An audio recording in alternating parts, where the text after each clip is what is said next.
Hello friends, welcome back to my another blogs. And I hope कि आप लोगों की पढ़ाई अच्छी से चल रही होगी। बिकॉज मेरी पढ़ाई थोड़ी सी डीले चल रही है।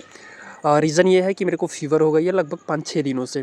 एंड इस फ़ीवर की वजह से मेरी पढ़ाई जो है पूरी तरीके से डीले हो चुकी है। बट मैं इस फ़ीवर में भी अपनी पढ़ाई स्टार्ट करूँगा और पढ़ाई को जो जारी रखूँगा। तो आज का जो दिन था वो है मंडे, ठीक है। और मैं लगभग ये 11 बजे के आसपास में जग गया था। बिकॉज़ फ़ीवर थी तो मेरे को लेट से थोड़ा नींद टूटी, तो इसलिए आज लेट हो चुकी है। बट मैं फटाफट से रेडी हुआ और उसके बाद मैंने क्या किया कि जो भी मेरे टेबल थे और मेरे बेड थे उसको मैंने पूरी तरीके से फ्रेश किया। एक्चुअली मुझे जब भी फ़ीवर होती है ना तो मुझे बहुत परेशानी होती है। इसके अलावा कुछ भी हो जाए, जैसे फ़िंगर कट जाए या फिर कहीं चोट लग जाए तो मेरे को उतना दिक्कत नहीं होती है। बट अगर फ़ीवर हो जाए, मेरे को सर्दी हो जाए, ज़ुकाम हो जाए, तो मुझे सबसे ज़्यादा दिक्कत होती है और सबसे बड़ी परेशानी मुझे झेलनी पड़ती है। बिकॉज़ फ़ीवर मेरे को यार एडजस्ट ही नहीं करने देता है। और मैं क्या ही बोलूँ कि जैसे-जैसे मौसम ये जो है चेंज हो रहा है, इसमें बहुत सारे जो है लोगों की तबीयत ख़राब हो रही है। बट इस मौसम चेंज में आप लोगों को सावधानी बरतनी पड़ेगी एंड अपनी पढ़ाई को भी अच्छे से जारी रखनी पड़ेगी। बिकॉज़ अब अगर आप पढ़ाई भी अच्छे से कर रहे हैं और मौसम के अनुसार आप ढले जा रहे हैं तो आपको उतनी परेशानी नहीं होगी। बट मैंने जिस तरीके से अपने आप को फिर से अब इम्प्रूव करना स्टार्ट कर रहा हूँ, मुझे लगता है कि अब मैं समय के अनुसार और जो स्थिति है, परिस्थिति है, उसके अनुसार ढलना ही उचित होगा। तो मेरे को अभी फ़ीवर बहुत है, बट इस फ़ीवर में भी मैं अपनी अभी पढ़ाई स्टार्ट रखूँगा, जारी रखूँगा। बिकॉज़ मुझे बहुत लेट हो गए हैं एंड मुझे नहाने-वहाने थे, क्योंकि नहाकर मैं उसके बाद मेरे को जाने थे पूजा करने, क्योंकि मंगलवार को हमेशा मैं बजरंगबली की पूजा करने जाता हूँ अपने पास के मंदिर में। मुझे सर्दी जुकाम और फ़ीवर थी, बट इसके बावजूद भी मैंने स्नान किया, क्योंकि स्नान करने के बाद ना मूड जो होती है ना बिल्कुल फ्रेश हो जाती है। आई नो कि फ़ीवर भी अधिक है और मैं लेट भी हो चुका हूँ, बिकॉज़ अभी टाइम जो है 12 हो रहे हैं एंड मैंने दवा भी नहीं ली है। तो मैं फटाफट से स्नान किया एंड उसके बाद डायरेक्ट चला ही गया मंदिर के लिए। जाने के बाद काफ़ी लेट हो चुका था, क्योंकि मैं बता चुका हूँ कि अभी जो है 12 हो चुके हैं और अभी तक पंडित जी वहाँ पर सब कुछ लॉक कर दिए थे। बट कोई नहीं, मैं वहाँ पे गया, पूजा किया और बजरंगबली से उम्मीद था कि मैं बहुत जल्द ठीक हो जाऊँगा। फ़ीवर इतनी है कि हालत ख़राब हो गई है, बट मेरे को यकीन है कि बजरंगबली मेरे को कुछ होने नहीं देंगे और मेरे साथ हमेशा अच्छा ही होगा। और बजरंगबली से इतना उम्मीद है कि जल्द से जल्द ठीक कर देंगे।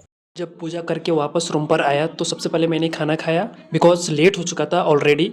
और उसके बाद मैंने दवाई ली, बिकॉज़ दवाई नहीं लेता तो मेरी इतनी फ़ीवर थी कि मेरी हालत ख़राब होती जा रही थी। तो सबसे पहले मैंने खाना खाया, उसके बाद दवाई ली एंड उसके बाद फिर से 10 मिनट रेस्ट करने के बाद फिर से अपनी स्टडी टेबल पर बैठ गया। एंड आज का जो शेड्यूल था वो क्या करना था, क्या-क्या मुझे पढ़ने थी और क्या मुझे प्रैक्टिस करनी थी, वो मैंने सबसे पहले नोटबुक में नोट किया। मुझे फ़ीवर अधिक है, इसलिए आज मैंने ज़्यादा टॉपिक ऐड नहीं किए हैं।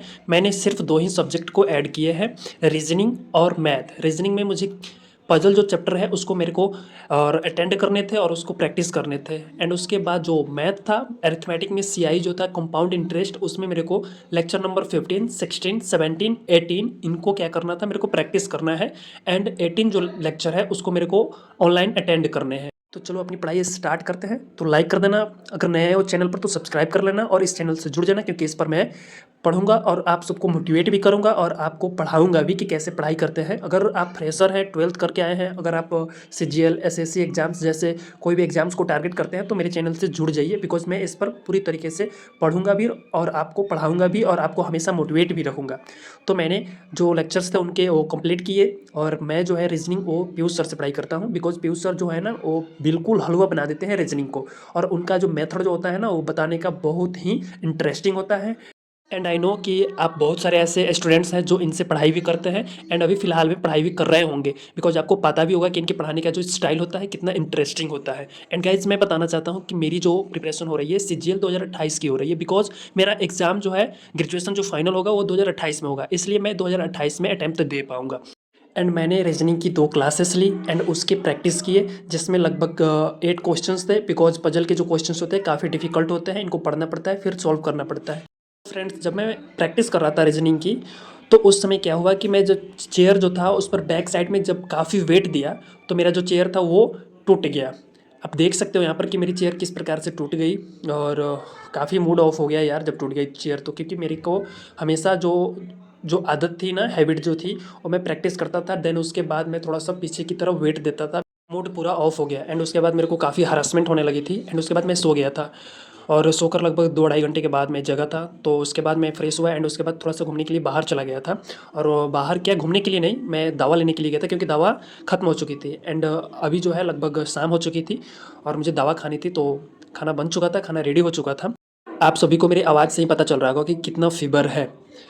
एंड गाइस मैं बता दूं कि यार मुझे ना जब भी फ़ीवर होता है तो मेरे को सबसे ज़्यादा परेशानी झेलनी पड़ती है, बिकॉज़ मेरे को फ़ीवर बिल्कुल भी एडजस्टमेंट नहीं होता है। और मैंने यहाँ पर खाना खाया क्योंकि मुझे फिर से फ़ीवर आ चुके थे और मैं तो बाज़ार से अभी ही मार्केट से दवा लेकर आया था, और इसलिए मैंने खाना खाया और उसके बाद मैं दवा भी लिया हूँ। एंड मुझे लगता नहीं है कि अगली जो क्लासेस है मैथ की वो ले पाऊँगा एंड उसकी प्रैक्टिस कर पाऊँगा, बिकॉज़ मुझे बहुत ही वीकनेस फ़ील हो रही है। एंड अगर वीडियो अच्छी लगी हुई तो लाइक करना और कमेंट करना। अगर नए आए हो तो इस चैनल को सब्सक्राइब कर लेना, क्योंकि मैं इस पर पढ़ाई करूँगा और आप सबको पढ़ाऊँगा भी और आप सबको मोटिवेट रखूँगा भी।